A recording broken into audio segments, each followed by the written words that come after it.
بسم اللہ الرحمن الرحیم الحمد للہ وحدہ والصلاة والسلام علی من لا نبی بعد اما بعد۔ یہ وظیفہ ہر حاجت کے پورا ہونے کے لیے اکسیر ہے، تیر با ہدف ہے، صدیوں سے آزمایا ہوا وظیفہ ہے، اور یہ وظیفہ مختلف کتابوں میں بھی لکھا ہوا ہے، اور ہمیشہ علماء کرام یہ وظیفہ بتاتے رہتے ہیں۔ اور اسی طرح حضرت مولانا خیر محمد مکی حفظہ اللہ تعالی جو حرم میں درس دیتے تھے، اللہ پاک اس کو صحت کاملہ عاجلہ مستمرہ دائمہ عطا فرمائے، اس نے بھی حرم میں بیٹھ کے یہ وظیفہ بتایا ہے۔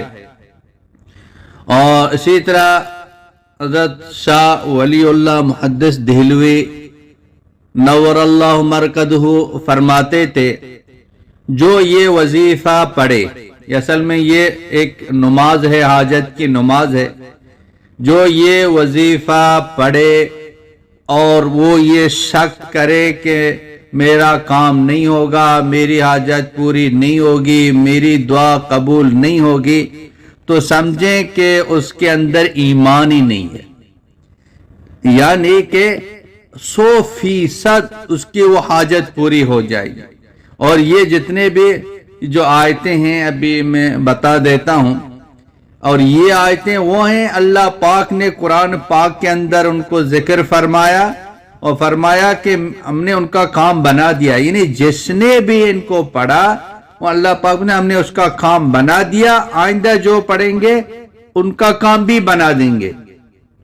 یعنی اس کی جو گارنٹی ہے خود حق تعالی سبحانہ و تعالی جو نا یہ وہ گارنٹی دے رہے۔ یہ 4 رکعت یہ نفل ہے حاجت کی، اور وہ اس کو اس طرح پڑھیں۔ اور پہلی رکعت میں سورہ فاتحہ یعنی الحمد شریف کے بعد کوئی سورت نہیں پڑھیں گے، بلکہ یہ صرف یہ آیات کریمہ لا الہ الا انت سبحانک انی کنت من الظالمین، پہلی رکعت میں الحمد شریف کے بعد 100 مرتبہ یہ آیت پڑھیں گے۔ دوسری رکعت میں سورہ فاتحہ کے بعد کوئی سورت نہیں پڑھیں گے، بلکہ یہ آیات پڑھیں گے رب انی مسنی الضر وانت ارحم الراحمین، یہ حضرت ایوب علیہ السلام کی دعا ہے۔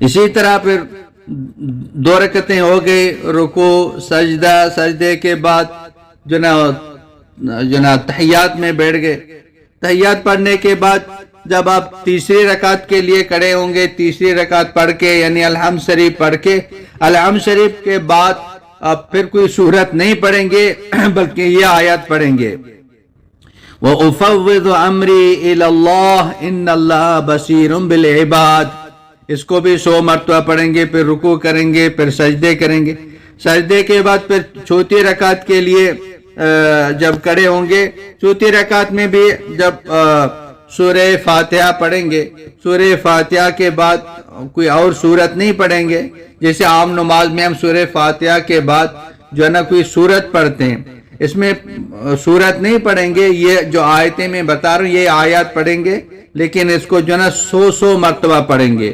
اب چوتھی رکعت میں سورہ فاتحہ کے بعد جو ہے نا 100 مرتبہ پڑھیں گے حسبی اللہ نعم الوکیل، حسبی اللہ نعم الوکیل۔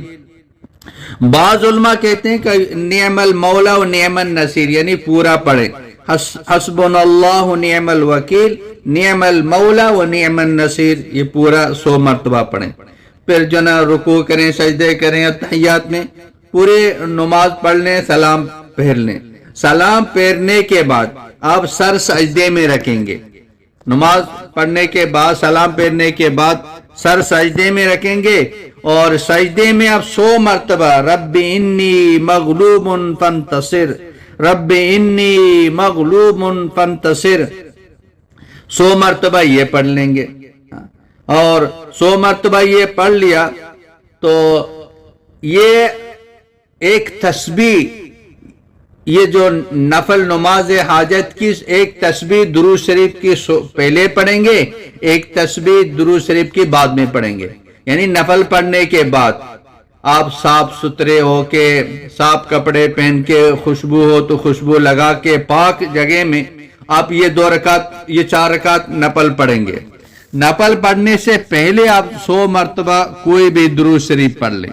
اب یہ نماز، پوری نماز ہو گئی، نفل نماز آپ نے پڑھ لی، اور آخر میں سجدے میں بھی آپ نے جو 100 مرتبہ ربی انی مغلوب فانتصر یہ بھی پڑھ لیا. نماز پوری ہو گئی، دعا پوری ہو گئی سجدے کی، آخر میں پھر آپ 100 مرتبہ آپ درود پڑھ لیں گے، کوئی بھی درود ہو، صلی اللہ علیہ وسلم کوئی بھی ہو، 100 مرتبہ یہ پڑھ کے پھر آپ دعا مانگیں. جتنا دعا مانگ سکتے ہیں مانگیں. سب سے پہلے ہاتھ اللہ پاک کی طرف اٹھا کے اللہ پاک کی تعریف کریں اور درود شریف پڑھ لیں، اور استحضار کے ساتھ، دھیان کے ساتھ، عاجزی کے ساتھ اللہ سے خوب دعا مانگیں. ذرہ برابر دل میں یہ شک نہ ہو میں یہ عمل کر رہا ہوں اور میرا کام نہیں ہوگا. 100% کام ہوگا. آج رات اس عمل کو کر لیں، انشاءاللہ. کوئی بھی آ جائے تو، کوئی بھی آپ کا بڑا مسئلہ ہو جس سے آپ مایوس ہو چکے ہیں، نہیں ہو رہا ہے تو ہو جائے گا. اس میں بڑا وقت نہیں لگے گا، زیادہ وقت نہیں لگے گا، تو انشاءاللہ تعالی گارنٹی کے ساتھ آپ کا وہ کام ہو جائے گا. جیسے میں نے پہلے عرض کیا، حضرت شاہ اللہ محدث دہلوی رحمۃ اللہ علیہ نے فرمایا، جو یہ عمل کر کے شک کرے کہ میری دعا قبول نہیں ہوئی یا نہیں ہوگی تو اس کے اندر ایمان نہیں ہے. تو انشاءاللہ تعالی آپ کا کام ہو جائے گا. بہت ہی مجرب، بہت ہی آزمودہ یہ وظیفہ ہے، اور اس کو صدقے جاریہ سمجھ کے ہر بہن بھائی تک پہنچا دیں. اس کو شیئر کریں گے، دوسروں تک پہنچائیں گے، ہمیں کوئی نقصان نہیں ہوگا، دوسروں کا کام ہو جائے گا. بہت بڑا یہ وظیفہ ہے، ہدیہ ہے، ہر انسان تک پہنچ جائے. اور میری طرف سے بھی سب کو اس کی اجازت بھی ہے، اور اس کو خوب شیئر کریں. اللہ پاک عمل کرنے کی توفیق عطا فرمائے. وآخر دعوانا ان الحمد للہ رب العالمین.